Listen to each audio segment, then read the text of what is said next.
Assalamualaikum warahmatullahi wabarakatuh. Izinkan saya untuk perkenalan terlebih dahulu. Perkenalkan, nama saya Fania Seviolanda Putri Hendrawan dengan NIM 24080314214 kelas PAP 2024E. Di sini saya sudah mendapatkan data untuk UAS saya, dan seperti instruksi atau petunjuk, gantilah satu digit pertama data tersebut dengan digit terakhir NIM saya. Saya sudah mengganti dan digit terakhir NIM saya adalah 4. Di sini sudah saya ganti. Nah, di sini uji yang digunakan menurut saya itu adalah MANOVA. Karena apa? Variabel independennya itu berupa kategori dengan 3 kelompok, yaitu demokratis, otoriter, dan laissez-faire. Dan juga variabel dependennya itu ada lebih dari satu, yaitu kepuasan dan kinerja. Baik, langsung saja. Ini kita salin dulu ya. Salin dulu ke Excel. Lalu di sini saya hapus dulu tabelnya agar mempermudah.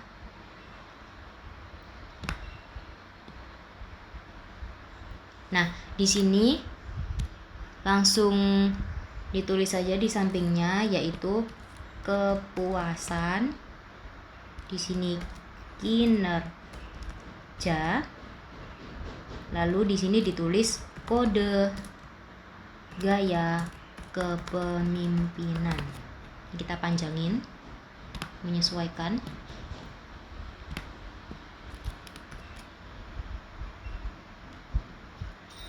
Lalu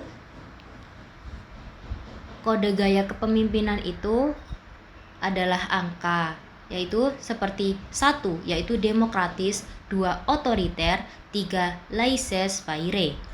Langsung saja, kepuasan kinerja demokratis ini saya salin, lalu saya tempel di sini, lalu saya ketik 1 untuk menunjukkan 1 itu adalah demokratis.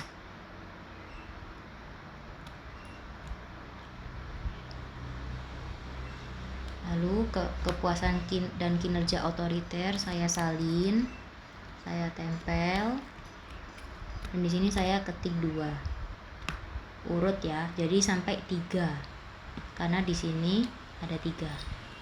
Ini saya salin, saya tempel di sini, lalu saya ketik 3.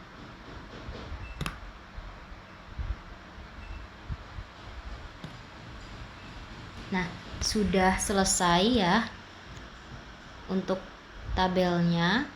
Nah, di sini kita bisa langsung ke SPSS. Ini saya bagi 2 aja biar lebih mudah pengerjaannya. Nah, di sini kita ke variabel view terlebih dahulu. Untuk penamaannya, yang pertama itu kepuasan, lalu yang kedua gaya kepemimpinan, lalu yang ketiga adalah kinerja. Sudah, lalu kita geser ke kanan.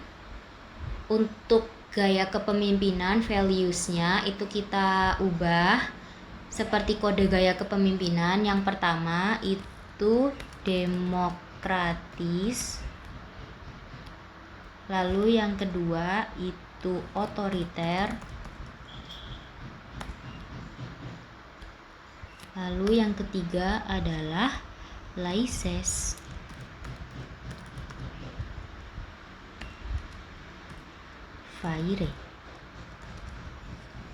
Seperti ini.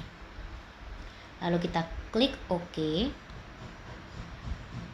Nah, ini sudah ya.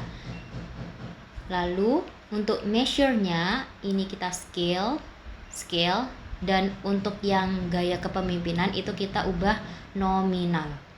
Nah, setelah sudah semuanya, kita ke data view.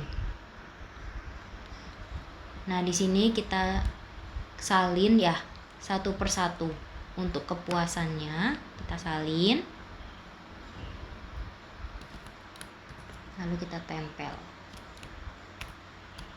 Nah, untuk gaya kepemimpinannya yang disalin adalah kode gaya kepemimpinan.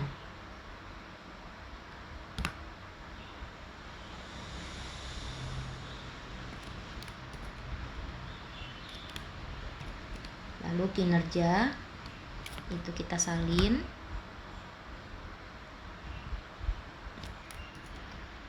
Dan ditaruh ke SPSS. Nah, sudah selesai untuk menaruh datanya. Ini kita perbesar aja. Nah, di sini kita ke Analyze, lalu ke General Linear Model, lalu ke Multivariate. Nah, di sini gaya kepemimpinannya itu masuk ke Fixed Factor. Lalu kepuasan dan kinerja itu masuk ke Dependent Variable. Nah, di sini kita klik Post Hoc. Nah, Post Hoc ya. Lalu gaya kepemimpinan, klik panah untuk ke kanan, lalu klik centang Bonferroni. Continue. Lalu M-Means. Nah, gaya kepemimpinan kita klik panah ke kanan juga. Lalu kita klik centang Compare Main Effects dan di sini kita pilih Bonferroni juga. Continue, lalu kita klik OK. Nah, di sini datanya sudah ada.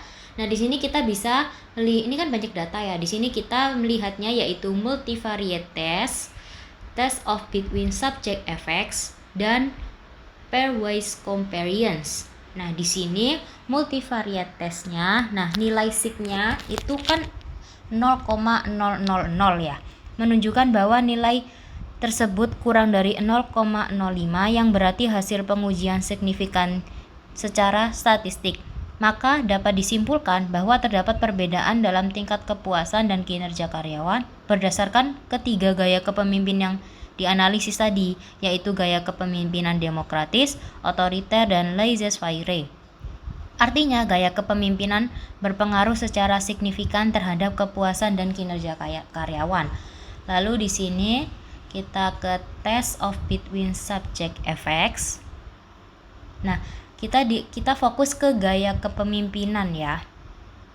Nah, untuk sig-nya kepuasan itu 0,000, menunjukkan bahwa nilai tersebut kurang dari 0,05, maka ada perbedaan kepuasan karyawan berdasarkan ketiga gaya kepemimpinan.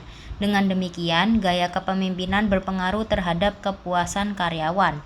Sedangkan gaya kepemimpinan sig kinerja itu adalah 0,582 yang menunjukkan bahwa nilai tersebut di atas 0,05.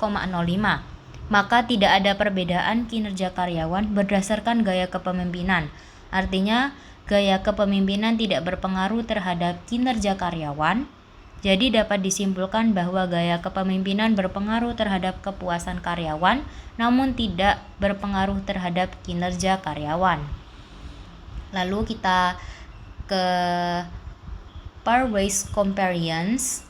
Nah, di sini pada pairwise covariance itu kita bisa melihat perbedaan per gaya kepemimpinannya.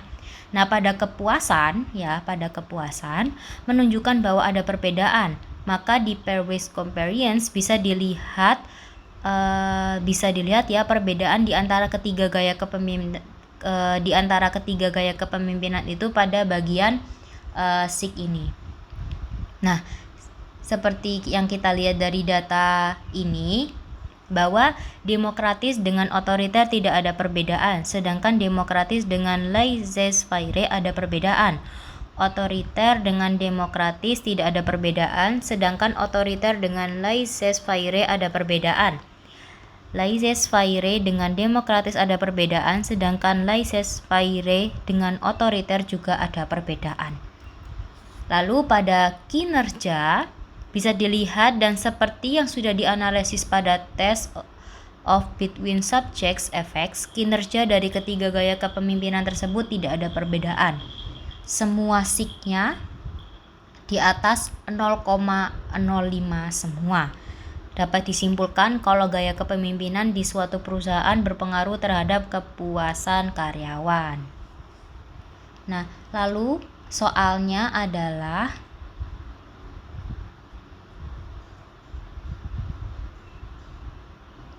apakah gaya kepemimpinan yang berbeda-beda dapat menyebabkan perbedaan kepuasan dan kinerja karyawan? Gaya kepemimpinan berpengaruh terhadap kepuasan dan kinerja. Kesimpulan akhirnya adalah dapat disimpulkan bahwa dari ketiga gaya kepemimpinan tersebut, yaitu demokratis, otoriter, dan laissez-faire, berpengaruh terhadap kepuasan karyawan, namun tidak berpengaruh terhadap kinerja karyawan. Artinya, perbedaan gaya kepemimpinan dapat mempengaruhi tingkat kepuasan, sedangkan tidak menyebabkan perbedaan kinerja antar karyawan. Sekian dari saya. Terima kasih. Wassalamualaikum warahmatullahi wabarakatuh.